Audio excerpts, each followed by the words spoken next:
खरात के कहने पर नासिक डिस्ट्रिक्ट बैंक की लोकेशन तक चेंज की गई। खुद को मर्चेंट नेवी का कैप्टन बताने वाला दरअसल 10वीं फेल था।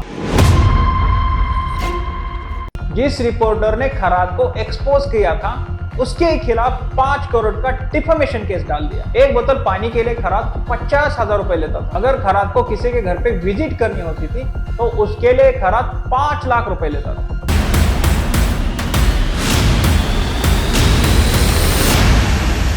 देखिए, अशोक खरात नाम के एक भूतू बाबा ने महाराष्ट्र की राजनीति को ऐसा झटका दिया है जिसकी वजह से कई पॉलिटिशियंस के करियर दांव पे लगे। खुद को भगवान शिव का अवतार बताने वाले इस बाबा पर फिलहाल 8 एफआईआर रेप के और 2 एफआईआर धोखाधड़ी के दर्ज हुए हैं। महिलाओं का यौन शोषण करने से लोगों की जमीन हड़पने तक सारे काले कारनामे इस बाबा ने किए हैं। खुद को मर्चेंट नेवी का कैप्टन बताने वाला इतना बड़ा भोंदू बाबा कैसे बन गया? 1 साल पहले एक रिपोर्टर ने इसको एक्सपोज किया, फिर भी वो अब तक कैसे बचता रहा? कौन सी पॉलिटिशियन के साथ इसके कनेक्शंस थे और उसने लोगों की आस्था का कैसे फायदा उठाया? इसके साथ में वो पकड़ा कैसे गया? इसके बारे में डिस्कस करेंगे। अशोक खरात का जन्म 1965 में कांदड़वाड़ी नासिक डिस्ट्रिक्ट में हुआ था। गांव वालों के मुताबिक बचपन में वो चोरी करते हुए भी पकड़ा गया था। उसके टोटल 6 भाई थे, उसमें से 2 भाई अभी भी गांव में रहते हैं। 10वीं में फेल हो जाने के बाद खरात गांव से गायब हो गया और कई सालों तक नजर नहीं आया। 1990s की शुरुआत में जब खरात गांव में आया तो वो एक जीप में आया था और साथ में ढेर सारा पैसा लेकर आया था। वो गांव वालों को मर्चेंट नेवी का ऑफिसर बताता था, लेकिन गांव वालों ने इस पे कभी भरोसा नहीं किया। गांव वाले कभी कभी मजाक में उसको हांगकांग रिटर्न बोलते थे। इनिशियली उसका नाम लक्ष्मण था, न्यूमरोलॉजी के चक्कर में अपना नाम बदलकर अशोक रख दिया। अशोक के भाई के मुताबिक अशोक सिर्फ फैमिली ओकेजन पर ही गांव में आता था और आने के बाद भी काफी कम समय तक रुकता था। लगभग 2008-9 के आसपास उसने ट्रस्ट के जरिए ईशानेश्वर मंदिर मिरगांव में स्थापन किया।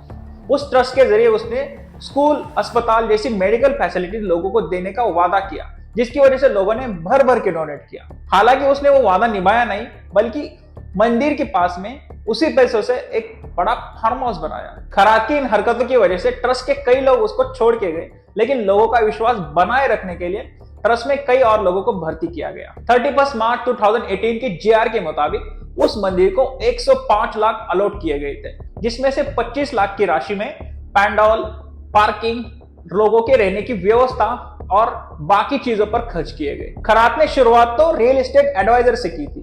काफी सारे लोग उसके पास वेल्थ मैनेजमेंट की एडवाइस लेने के लिए आते थे। धीरे धीरे खरात ने कॉस्मोलॉजी और न्यूमरोलॉजी में इंटरेस्ट लिया और उसके बाद वो भविष्यवाणी करने लगा। शुरुआत में उसकी कई भविष्यवाणियां सच तो हुई, लेकिन जो भविष्यवाणियां सच नहीं होती थी उसमें खरात का कहना ना मानने की वजह से आपका नुकसान हुआ है, ऐसी बातें भक्तों को समझाई जाती, जिसकी वजह से जो भविष्यवाणी गलत हुई है उसमें भी भक्तों की गलती है। ये बात खरात लोगों के दिल में बसाने में सक्सेसफुल रहा, जिसकी वजह से खरात की एडवाइस को लोग बिना सोचे समझे फॉलो करने लगे। जो लोग जिंदगी में लूजर का टैग लेकर जी रहे थे उनको खरात में एक होप दिखती थी, जिसकी वजह से खरात के इंस्ट्रक्शन को लोग ब्लाइंडली फॉलो करने लगे। और लोगों के इसी डर और निराशा का फायदा उठाते हुए खरात ने उन लोगों से अपनी मनचाही बात करवाई और जो भी उसके मन में आया लोगों ने फुलफिल करना शुरू किया, जिसकी वजह से खरात का हौसला और भी बढ़ गया और उसके बाद उसने अपना असली चेहरा दिखाना शुरू किया। धीरे धीरे खरात की पॉपुलैरिटी लोगों में बढ़ती रही। उसके बाद अमीर लोग भी खरात के दर्शन के लिए आने लगे। जैसे जैसे वक्त बीतता गया खरात ने गरीब भक्तों से मिलना छोड़ के सिर्फ अमीर लोगों को टारगेट करना शुरू किया।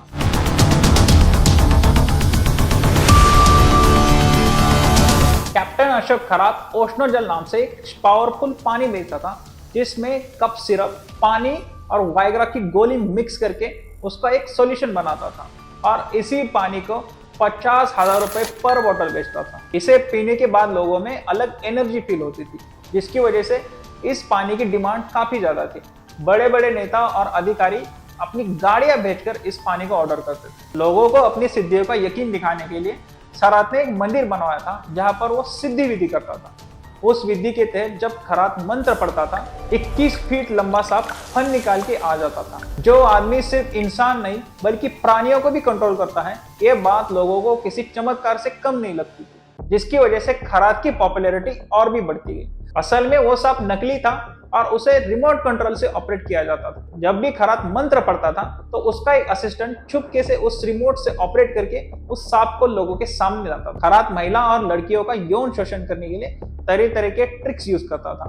तुम्हारे पति की जान को खतरा है, अगर तुमने योनि पूजा नहीं की तो तुम्हारा पति मर सकता है, और अगर तुम्हारे पति को तुम्हें बचाना है तो सिर्फ योनि पूजा ही अकेला सॉल्यूशन है। ऐसी बातें वो महिलाओं से करता था, जिसके डर में आकर महिला योनि पूजा के लिए तैयार होती थी और इसी पूजा के चक्कर में खरात महिलाओं के साथ रेप करता था। अगर इसी डर के बावजूद भी कोई महिला मानती नहीं थी, उसके पानी में नशीली दवा मिलाई जाती, जिसकी वजह से वो औरत बेहोश हो जाती और उसके बाद खरात के हवस का शिकार हो जाती। खरात ने रत्नों और पत्थरों पर तो लोगों को अलग लेवल पर ठगा है। एक 100 रुपए किलो पर मिलने वाले इमली के बीज, जिसे मराठी में चिंचोके बोला जाता है, उन्हीं को तराश के एक ऐसा रत्न बनाता था और उसी रत्न को 1 लाख रुपए पर पीस बेचता था। वो भक्तों को डराता था कि अगर तुमने ये रत्न नहीं लिया तो तुम्हारी जिंदगी में काफी नुकसान होगा और तुम्हारा व्यापार कभी प्रगति नहीं कर पाएगा। खरात के इसी डर की वजह से ये लोग बिना सोचे 1 लाख रुपए का इमली का बीज लेते थे। खरात अमीर और व्यापारियों को ठगने के लिए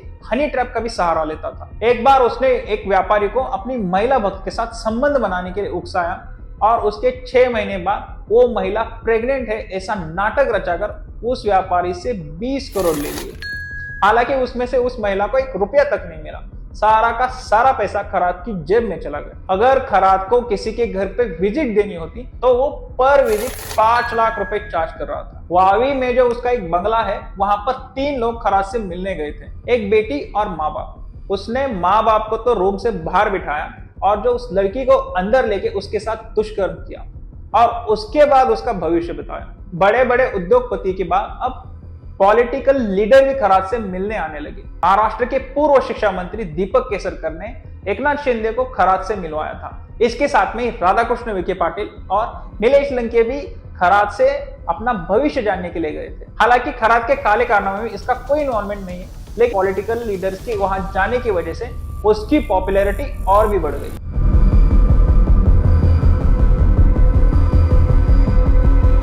ठीक 1 साल पहले 4 मार्च 2025 को दत्तात्रेय खेमनार, जो अहिल्यानगर में खबरदार पुरारी नाम का एक लोकल न्यूज चैनल चलाते हैं, उन्होंने पहली बार खरात को एक्सपोज किया था। ये उस न्यूज लेटर की कॉपी है, आप पॉज करके जरूर पढ़िएगा। उसके बाद खरात ने दत्तात्रेय खेमनार को 5 करोड़ की डिफेमेशन की नोटिस भेजी और खरात यहाँ पर भी नहीं रुका। उसके साथ उसने महाराष्ट्र महिला आयोग की अध्यक्ष रूपाली चाकणकर से अहिल्यानगर के पुलिस अधिकारी को लेटर लिखवाया और उसमें दत्तात्रेय खेमनार के खिलाफ कार्रवाई की मांग की। अशोक खरात का पर्दाफाश उसके ऑफिस बॉय नीरज जाधव की वजह से हुआ।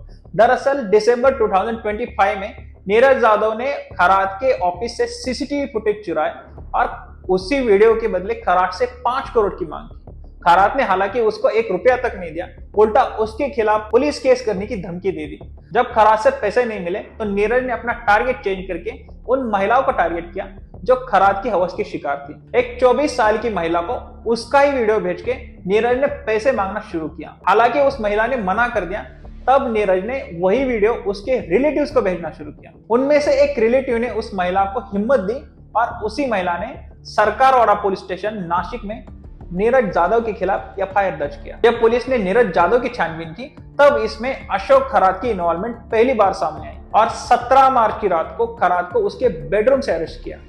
खरात के पास से 2 लैपटॉप, एक पिस्तौल, एक कारतूस और 8 लाख रुपए कैश बरामद हुए। इसके साथ में एक पेनड्राइव भी जब्त हुआ है, उसमें ऐसे 58 वीडियोस थे और कई लोगों के मुताबिक ये नंबर 100 से भी ज्यादा हो सकता है। एक क्रेडिट सोसाइटी में खरात के लगभग 130 अकाउंट थे, उसमें से एक अकाउंट रूपाली चाकणकर की सिस्टर का भी है, जिसमें से पुलिस को 63 करोड़ का ट्रांसफर नोटिफाई हुआ है। खरात ने पाथर्डी के पास 150 करोड़ के वैल्यूएशन वाली 30 एकड़ जमीन खरीद के रखी है। इसके साथ में ही ओझर एयरपोर्ट, शिरडी और नासिक में कई जगह पर खरात की प्रॉपर्टीज है। इतनी सारी प्रॉपर्टीज उसने सिर्फ बाबा बनके कैसे कमाई, इसके बारे में अभी पुलिस जांच कर रही है। इस मामले में महाराष्ट्र के होम मिनिस्टर देवेंद्र फडणवीस ने एसआईटी गठन की है और अभी एसआईटी इसकी और जांच कर रही है।